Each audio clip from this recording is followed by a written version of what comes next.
Click করার জন্য আপনাদেরকে জানাই অসংখ্য ধন্যবাদ। আপনারা দেখছেন আপনাদের প্রিয় YouTube channel West Bengal DSLR. এখানে আপনারা প্রত্যেকদিন সরকারি কর্মচারীদের ডিএ বেতন বৃদ্ধি যোজনা প্রকল্প ছুটি সরকারি আপডেট সরকারি নোটিফিকেশান প্রতিদিনের জন্য পাবেন। তাই অবশ্যই চ্যানেলের সাথে থাকুন, চ্যানেলটিকে সাবস্ক্রাইব করে পাশে থাকা বেল আইকনটিতে প্রেস করে রাখতে ভুলবেন না। 8 পে কমিশন 2024 সালে কি আসবে? অষ্টম বেতন কমিশন কর্মীদের জন্য বড় আপডেট। ভিডিওটি সম্পূর্ণ দেখবেন। চ্যানেলে যারা এই ভিডিওটি প্রথম দেখছেন অবশ্যই চ্যানেলটিকে সাবস্ক্রাইব করে পাশে থাকা বেল আইকনটিতে প্রেস করে রাখতে ভুলবেন না। কেন্দ্রীয় কর্মচারীদের জন্য সুখবর, তাদের বেতন এবার উল্লেখযোগ্যভাবেই কিন্তু বৃদ্ধি পেতে পারে। অষ্টম বেতন কমিশন গঠনের বিষয়ে আলোচনা চলছে, যা বাস্তবায়িত হলে কিন্তু কর্মচারীদের বেতন বৃদ্ধির সম্ভাবনা উজ্জ্বল। এই অষ্টম বেতন কমিশনের বাস্তবায়িত হলে কিন্তু 2024 সালের শেষে কিন্তু গঠিত হতে পারে এবং 2026 সালের মধ্যে কিন্তু প্রয়োগ করা হতে পারে বলে এরকমটাই কিন্তু মনে করা হচ্ছে। এর পাশাপাশি তবে এটাও জানিয়ে রাখা ভালো যে এখনও এই মুহূর্তে অষ্টম বেতন কমিশন গঠনের কোনো প্রস্তাব দেওয়া হয়নি। এর আগে কিন্তু সপ্তম বেতন কমিশন 2016 সালে বাস্তবায়িত হয়েছিল, আর ষষ্ঠ বেতন কমিশন 2006 সালে বাস্তবায়িত হয়েছিল।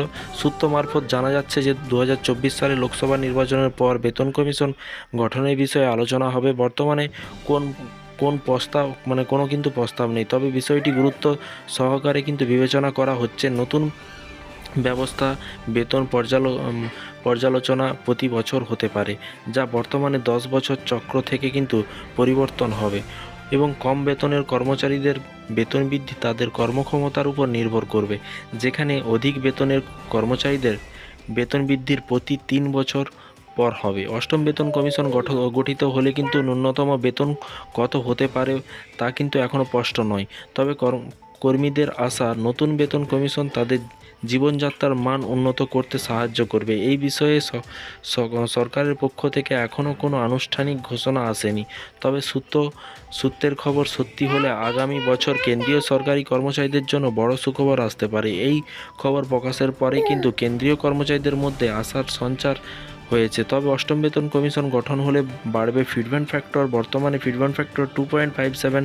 যদি ফিটমেন্ট ফ্যাক্টর বাড়ানো হয় তাহলে কিন্তু মূল বেতনেও কিন্তু বাড়বে। ফিটমেন্ট ফ্যাক্টর শেষবার 2016 সালে বাড়ানো হয়েছিল, যখন কর্মীদের ন্যূনতম বেসিক বেতন 6,000 টাকা থেকে 18,000 টাকা পর্যন্ত বাড়ানো হয়েছিল। ফিটমেন্ট ফ্যাক্টরের সম্ভাবনা কিন্তু বৃদ্ধি ন্যূনতম মূল বেতনের কিন্তু 26,000 টাকা তার বেশি নিয়ে যেতে পারে। তো ফ্রেন্ডস, এই ছিল আজকে একটি ছোট্ট আপডেট। এই ধরনের প্রতিদিন সরকারি কর্মচারীদের আপডেট পেতে চ্যানেলটিকে সাবস্ক্রাইব করে পাশে থাকা বেল আইকনটিতে প্রেস করে রাখতে ভুলবেন না। ভালো থাকবেন, সুস্থ থাকবেন এবং নিজের খেয়াল রাখবেন। Thank you.